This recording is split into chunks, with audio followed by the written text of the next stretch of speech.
This is the Undercurrent.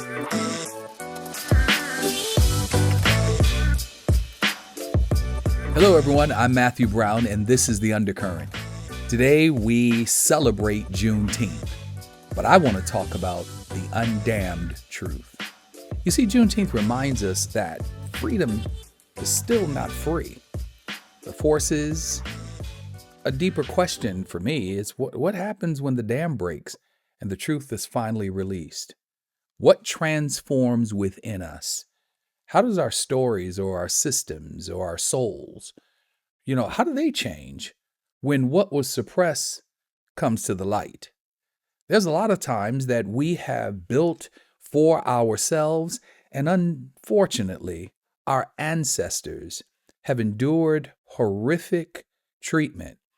And yet, in this current climate, we act as though it never happened. As the Afghan proverb and the Sankofa principle would often talk about, is that it's not wrong to look back and fetch what you forgot.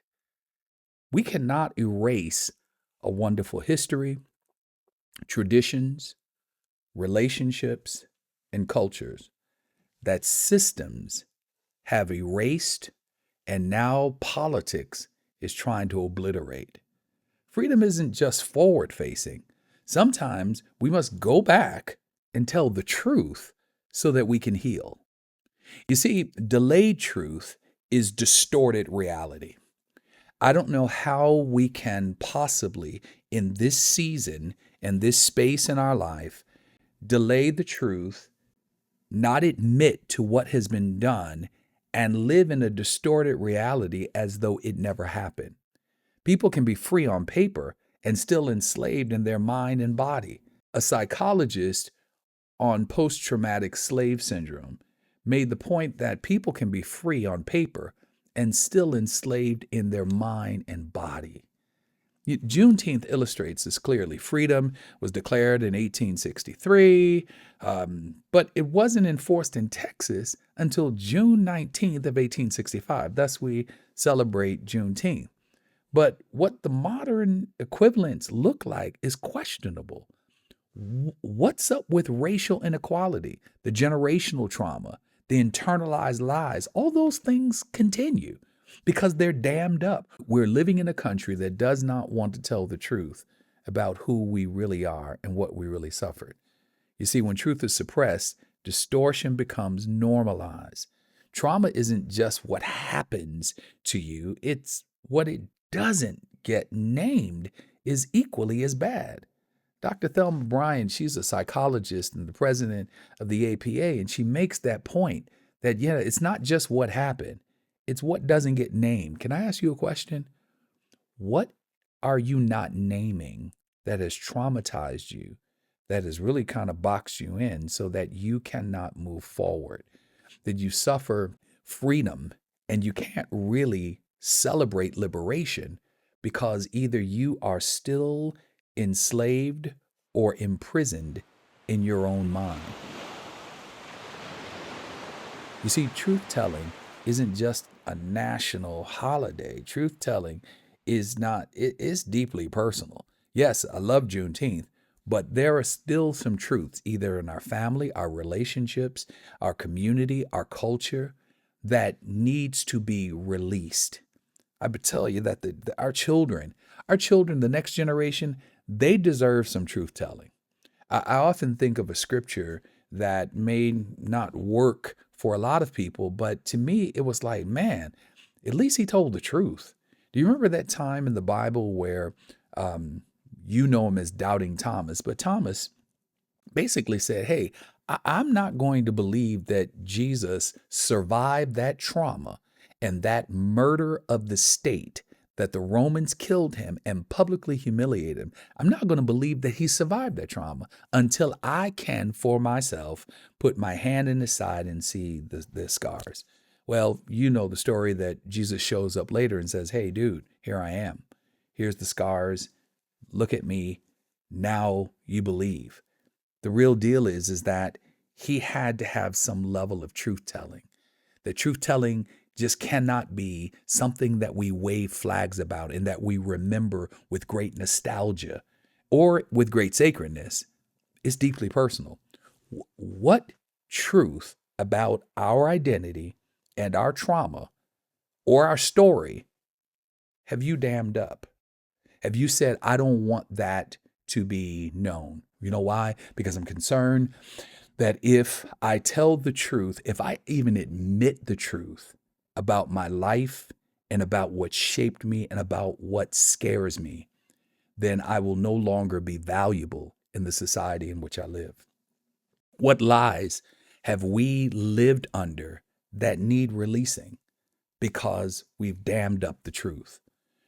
We must release ourselves, one writer said, from the silence. Speaking the truth is an act of liberation. And that's really important, that we've got to tell the truth. And in these times in which we're living, that if people of color do not tell the stories of the trauma and remind us of the burdens that generations carried in order for us to have this limited expressed freedom. Dr. Edward Wimberly writes a book on recalling our stories. We were in a class and I was thinking about, man, that we have the opportunity that when we're traumatized, Wimberly says that we can reauthor our stories. We can rewrite the way we have perceived ourselves. Well, in this context, there just needs to be some real truth telling. Just like our ancestors sought physical freedom, we must seek emotional and psychological freedom. There's got to be a way that truth becomes a current. You realize that we have to see truth as a current. Truth is not just a statement, it's a current. It changes the landscape of our reality and our perception. It reroutes everything. It reroutes everything that it touches. Truth reroutes our identity, our dignity, and our direction. You see, once truth flows, it flows freely. And it frees not only you, but everyone downstream, because you are no longer living a lie. I often say this, that when I can sit comfortably in who I am, I don't have to get up to be someone else. Our trauma, our past, and yes, our collective history as people of color has been basically put on the shelf, downgraded, marginalized, put in an empty space or a neat space or a safe space or a corner where no one sees us so that we can act as though none of that ever existed. I love Dr. Howard C. Stevenson when he talks about the strongest soul is the one who dares to be honest in a world that's addicted to lies. And my friend, we can't be addicted to lies, even if those lies are authored by ourselves. So let me challenge you. I want you to ask yourself this question. What is the truth that you've been holding back from facing or sharing? What truth about you? What truth about your reality? What truth about maybe your relationships? What truth about where you find yourself? What would you change if you could remove the dam holding it back? If you allowed the truth to flow as a current, then how differently would you be? So let the truth flow through your memory, through your grief, through your resistance, and through your healing. Let the truth flow, because there's going to be some spaces in your life that's really going to need the application of truth. Because here is the point. If we keep lying to ourselves, then we live with lies, we function with lies, and we transfer a reality that's distorted. Well, we're charged in this nation, and I believe as a group of people, to tell the truth, to remind our children that they come from kings and queens, to remind them that there was a horrific moment in American history where their grandmothers, their great grandmothers, their great great grandfathers were treated as less than human. To remind them about 1863, remind them that there is still a struggle today, and remind them of the current challenges. whether they be attacks at eliminating aid for the poor or food for children or reducing resources for those that are in need. I want you to name the dam. I want you to write down or voice record, however you want to do this, the truth that you silenced, the truth that you put a muzzle over, that you stopped talking about, the truth about your past, your identity, your relationships, or your trauma. What's been stuck? What's dammed up that needs to be released? What's overdue? I want you to break the silence ritual. This is tough, but I want you to create a personal freedom flow for yourself.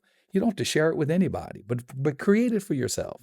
A freedom ritual, a freedom flow ritual that basically this Juneteenth, you'll speak aloud the truth that you've never shared. And I'm talking about how you feel about the way our community, our society, and our culture has been demeaned. Do it privately or do it with someone in the community or do it with somebody that you really trust, but let it move. Free the future. Reflect on one generational truth or trauma that you have inherited. I can tell you, for me, one of them is always a sense of not feeling good enough. And that comes from spaces and places where you've always had to shut up. You always had to look, and you could never freely express yourself. So how can naming it bring healing to a future generation? And as the Sankofa teaches, go back, get it, and then go forward. So truth delayed isn't truth denied, but it's truth distorted. So let the truth move through you and free yourself. Freedom isn't a date. It's a daily decision that you got to live and tell the truth. This is the Undercurrent.